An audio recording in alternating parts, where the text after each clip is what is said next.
Le cygne.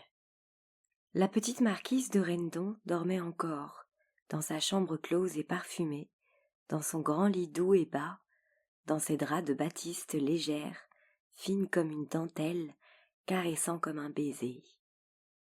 Elle dormait seule, tranquille, de l'heureux et profond sommeil des divorcés. Des voix la réveillèrent, qui parlaient vivement dans le petit salon bleu. Elle reconnut son amie chère, la petite baronne de Grangerie, se disputant pour entrer avec la femme de chambre qui défendait la porte de sa maîtresse. Alors, la petite marquise se leva, tira les verrous, tourna la serrure, souleva la portière et montra sa tête. Rien que sa tête blonde, cachée sous un nuage de cheveux. « Qu'est-ce que tu as ?» dit-elle, « à venir si tôt ?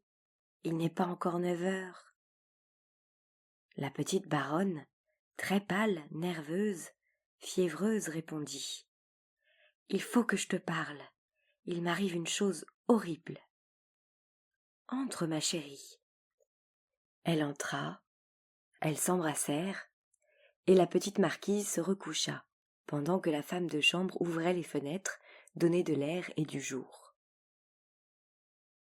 Puis, quand la domestique fut partie, madame de Rendon reprit. « Allons, raconte !» Madame de Grangerie se mit à pleurer, versant ces jolies larmes claires qui rendent plus charmantes les femmes, et elle balbutiait sans s'essuyer les yeux pour ne point les rougir. « Oh, ma chère, c'est abominable, abominable ce qui m'arrive. Je n'ai pas dormi de la nuit, mais pas une minute. Tu entends ? Pas une minute. Tiens, tâte mon cœur comme il bat. » Et, prenant la main de son amie, elle la posa sur sa poitrine, sur cette ronde et ferme enveloppe du cœur des femmes, qui suffit souvent aux hommes et qui les empêche de rien chercher dessous. Son cœur battait fort, en effet. Elle continua. « Ça m'est arrivé hier, dans la journée, vers 4 heures ou 4h30, je ne sais pas au juste. Tu connais bien mon appartement.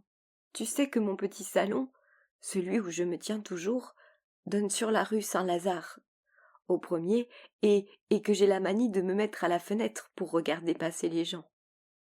C'est si gai ce quartier, si remuant, si vivant. Enfin, j'aime ça.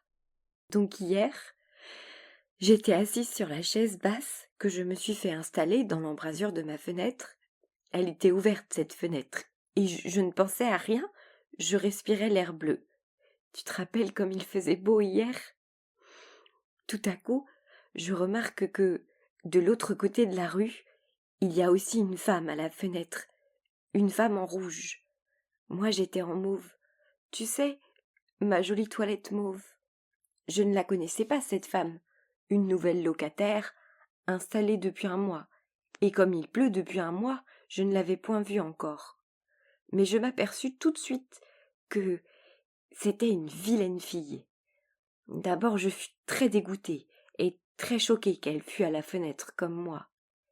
Et puis, peu à peu, ça m'amusa de l'examiner. Elle était accoudée et elle guettait les hommes, et les hommes aussi la regardaient, tous, ou presque tous. On aurait dit qu'ils étaient prévenus par quelque chose en approchant de la maison, qu'ils la flairaient comme les chiens flairent le gibier, car ils levaient soudain la tête et échangeaient bien vite un regard avec elle, un regard de franc-maçon. Le sien disait « Voulez-vous » et le leur répondait « Pas le temps » ou bien « Une autre fois » ou bien « Pas le sou » ou encore « Veux-tu te cacher, misérable ?» C'étaient les yeux des pères de famille qui disaient cette dernière phrase. Tu ne te figures pas comme c'était drôle de la voir faire son manège, ou plutôt son métier. Quelquefois, elle fermait brusquement la fenêtre, et je voyais un monsieur tourner sous la porte. Elle l'avait pris celui-là comme un pêcheur à la ligne prend un goujon. Alors je commençai à regarder ma montre, Il restait de 12 à 20 minutes, jamais plus. Vraiment, elle me passionnait à la fin, cette araignée. Et puis, elle n'était pas laide, cette fille. Je me demandais comment fait-elle pour se faire comprendre si bien, si vite, complètement. Ajoute-t-elle à son regard un signe de tête ou un mouvement de main? Et je pris ma lunette de théâtre pour me rendre compte de son procédé. Oh, il était bien simple.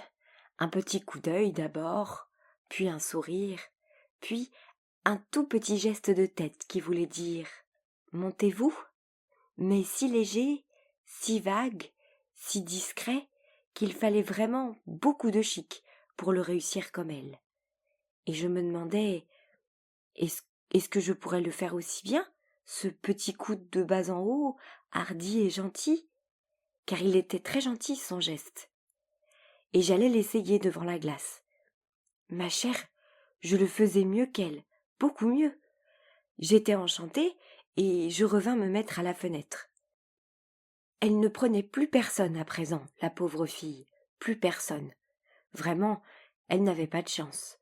Comme ça doit être terrible tout de même de gagner son pain de cette façon-là.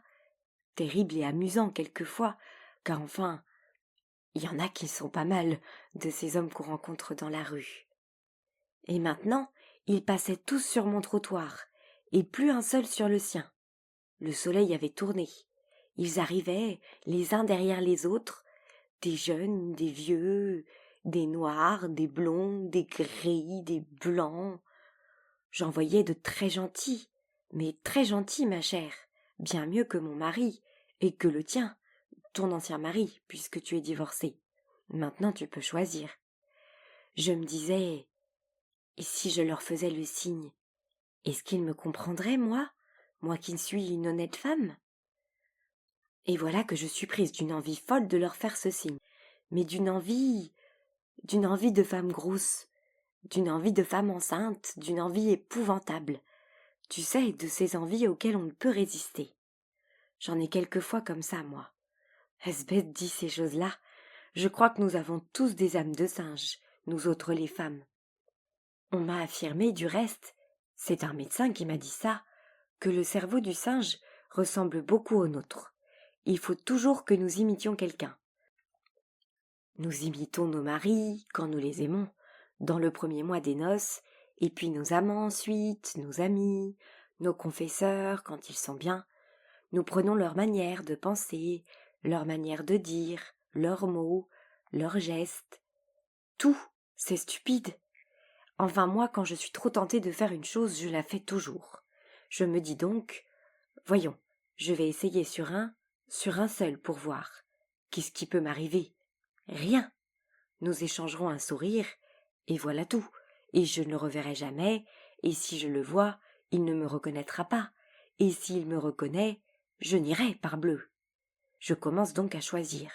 J'en voulais un qui fût bien, très bien. Tout à coup, je vois venir un grand blond, très joli garçon. J'aime les blonds, tu sais. Je le regarde, il me regarde. Je souris, il sourit. Je fais le geste. Oh, à peine, à peine. Il répond oui de la tête, et le voilà qui entre, ma chérie. Il entre par la grande porte de la maison. Tu ne te figures pas ce qui s'est passé en moi à ce moment-là. J'ai cru que j'allais devenir folle. Oh, quelle peur! Songe, il allait parler au domestique, à Joseph qui est tout dévoué à mon mari. Joseph aurait cru certainement que je connaissais ce monsieur depuis longtemps. Que faire, dis? Que faire? Et il allait sonner, tout à l'heure, dans une seconde. Que faire? J'ai pensé que le mieux était de courir à sa rencontre, de lui dire qu'il se trompait, de le supplier de s'en aller. Il aurait pitié d'une femme, d'une pauvre femme.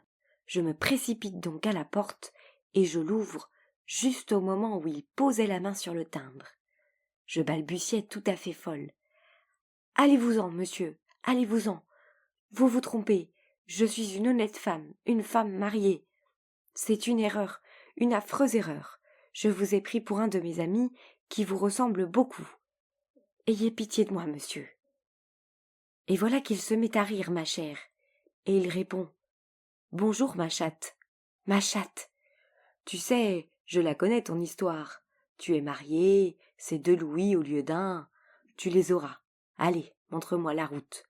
Et il pousse, il referme la porte, et comme je demeurais épouvantée en face de lui, il m'embrasse, me prend par la taille et me fait rentrer dans le salon, qui était resté ouvert. Et puis, il se met à regarder tout comme un commissaire-priseur. Et il reprend: Bigre, tu sais, c'est gentil chez toi, c'est très chic. Faut que tu sois rudement dans la dèche en ce moment-ci pour faire la fenêtre. Alors, moi, je recommence à le supplier. Oh, monsieur, allez-vous-en, allez-vous-en. Mon mari va rentrer. Il va rentrer dans un instant, c'est son heure, je vous jure que vous vous trompez. Et lui de me répondre tranquillement: Allons, ma belle, assez de manières comme ça. Si ton mari rentre, je lui donnerai 100 sous pour aller prendre quelque chose en face. Comme il aperçoit sur la cheminée la photographie de Raoul, il me demande: C'est ça, ton mari? Oui, c'est lui. Il a l'air d'un joli mufle. Et ça, qu'est-ce que c'est? Une de tes amies? C'était ta photographie, ma chère. Tu sais, celle en toilette de bal. Je ne savais plus ce que je disais, je balbutiais. Oui, c'est une de mes amies. Elle est très gentille. Tu me la feras connaître. Et voilà la pendule qui se met à sonner 5 heures. Et Raoul rentre tous les jours à 5h30.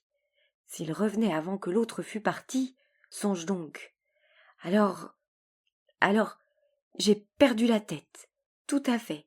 J'ai pensé que le mieux était de me débarrasser de cet homme le plus vite possible. Plus tôt ce serait fini, tu comprends. Et voilà, puisqu'il le fallait. Et il le fallait, ma chère. Il ne serait pas parti sans ça. Donc, j'ai mis le verrou à la porte du salon. Voilà. La petite marquise de Rendon s'était mise à rire, mais à rire follement, la tête dans l'oreiller, secouant son lit tout entier. Quand elle se fut un peu calmée, elle demanda: Et il était joli garçon? Mais oui. Et tu te plains?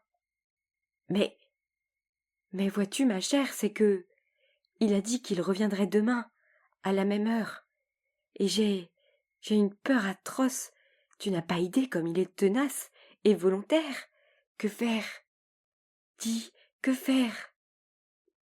La petite marquise s'assit dans son lit pour réfléchir. Puis elle déclara brusquement: Fais-le arrêter. La petite baronne fut stupéfaite. Elle balbutia: Comment? Tu dis? À quoi penses-tu? Le faire arrêter? Sous quel prétexte? Oh, c'est bien simple. Tu vas aller chez le commissaire. Tu lui diras qu'un monsieur te suit depuis 3 mois, qu'il a eu l'insolence de monter chez toi hier, qu'il t'a menacé d'une nouvelle visite pour demain et que tu demandes protection à la loi. On te donnera 2 agents qui l'arrêteront. Mais ma chère, s'il raconte... Mais on ne le croira pas, sotte, du moment que tu auras bien arrangé ton histoire au commissaire. Et on te croira, toi, qui es une femme du monde irréprochable. Oh, je n'oserai jamais. Il faut oser, ma chère, ou bien tu es perdue. Songe qu'il va m'insulter quand on l'arrêtera. Eh bien, tu auras des témoins, et tu le feras condamner. Condamner à quoi? À des dommages. Dans ce cas, il faut être impitoyable. Ah, à propos de dommages, il y a une chose qui me gêne beaucoup, beaucoup. Il m'a laissé 2 louis sur la cheminée. 2 louis? Oui. Pas plus. Non. C'est peu. Ça m'aurait humilié, moi. Eh bien? Eh bien, qu'est-ce qu'il faut faire de cet argent? La petite marquise hésita quelques secondes, puis répondit d'une voix sérieuse. Ma chère, il faut faire un petit cadeau à ton mari. Ce n'est que justice.